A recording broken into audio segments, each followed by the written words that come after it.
നമസ്കാരം.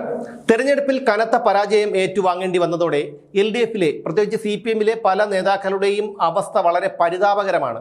അവരുടെ ഭാവിയെക്കുറിച്ച് പോലും ഇനി യാതൊരു വ്യക്തതയുമില്ല. അക്കൂട്ടത്തിൽ ഏറ്റവും മുൻപന്തിയിൽ നിൽക്കുന്നത് മുഖ്യമന്ത്രിയായിരുന്ന പിണറായി വിജയൻ തന്നെയാണ്. പ്രതിഭയുടെയും KB ഗണേഷ് കുമാറിൻ്റെയും BI മധുസൂദനൻ്റെയും ഒന്നും സ്ഥിതി വ്യത്യസ്തമല്ല. ഗണേഷ് കുമാർ പരാജയം അറിഞ്ഞതിനു ശേഷം അദ്ദേഹം വളരെ ആത്മവിശ്വാസത്തിലായിരുന്നു പത്തനാപുരം മണ്ഡലത്തിൽ എങ്ങനെയായിരുന്നാലും താൻ വിജയിക്കുമെന്നുള്ള കാര്യത്തിൽ.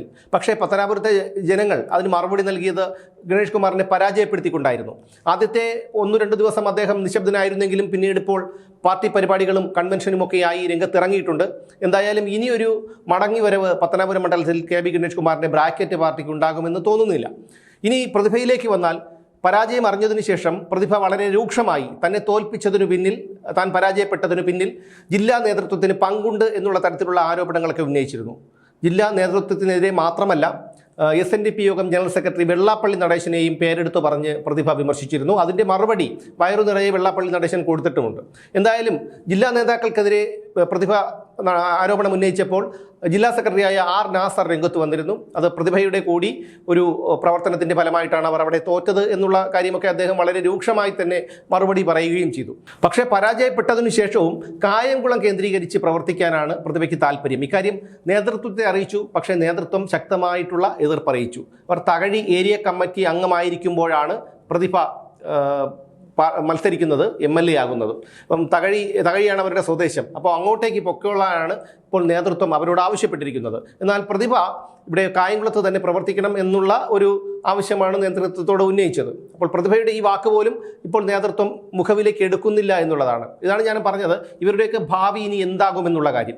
പ്രതിപക്ഷത്ത് അല്ലെങ്കിൽ മറ്റു രാഷ്ട്രീയ കക്ഷികളുടെയൊക്കെ കാര്യം മാറ്റിവെച്ചാൽ പോലും സ്വന്തം പാർട്ടിയിൽ പോലും ഇവർക്കൊക്കെ ശക്തമായിട്ടുള്ള എതിർപ്പാണ് ഉയർന്നിട്ടുള്ളത്. പിണറായി വിജയൻ്റെ കാര്യം തന്നെ നമുക്കറിയാം. അദ്ദേഹത്തിന് കണ്ണൂരിൽ പോലും വളരെ വലിയ രീതിയിലുള്ള എതിർപ്പുകൾ ഉയർന്നു കഴിഞ്ഞു. അതുകൊണ്ട് തന്നെയാണ് അദ്ദേഹം പ്രതിപക്ഷ നേതൃസ്ഥാനത്തേക്ക് എത്താനായി ഇപ്പോഴും വൈകുന്നത്. അദ്ദേഹത്തിൻ്റെ പേരൊക്കെ പറഞ്ഞു കേൾക്കുന്നുണ്ടെങ്കിലും അതിലൊരു തർക്കം അല്ലെങ്കിൽ ഒരു അഭിപ്രായ ഭിന്നത നിലനിൽക്കുന്നുണ്ട് എന്നുള്ളതൊരു സത്യമായിട്ടുള്ളൊരു കാര്യമാണ്. എന്തായാലും അതുപോലെ തന്നെയാണ് ഈ പ്രതിഭയുടെയും കാര്യം. മകനുമായി ബന്ധപ്പെട്ട് കഴിഞ്ഞ 4-5 മാസങ്ങൾക്ക് മുമ്പുണ്ടായിരുന്ന ഒരു കഞ്ചാവ് കേസ്. ആ കഞ്ചാവ് കേസിലൊക്കെ പാർട്ടിക്ക് വളരെയധികം അവമതിപ്പുണ്ടാക്കിയിരുന്നു. അതൊരു MLAയുടെ മകനെ കഞ്ചാവുമായി പിടികൂടുക, പിന്നീട് MLA തന്നെ വൈകുന്നേരം വന്ന് ലൈവിലൂടെ വന്ന് മാധ്യമപ്രവർത്തകരെ ഉൾപ്പെടെ അധിക്ഷേപിക്കുക, അതും മോശമായ ഭാഷയിൽ അധിക്ഷേപിക്കുക, ഇതെല്ലാം ജനങ്ങൾ കണ്ടുകൊണ്ടിരിക്കുകയായിരുന്നു. അതിൻ്റെ ഫലമാണ് ഇപ്പോൾ പ്രതിഭയ്ക്ക് കിട്ടിയിരിക്കുന്നതും. എന്തായാലും പ്രതിഭ കായംകുളം കേന്ദ്രമാക്കി പ്രവർത്തിക്കണം എന്നുള്ള ഒരു ആഗ്രഹം പ്രകടിപ്പിച്ചപ്പോൾ തീർച്ചയായും അത് പറ്റില്ല എന്നുള്ള ഒരു നിലപാടാണ് നേതൃത്വം സ്വീകരിച്ചിരിക്കുന്നത്.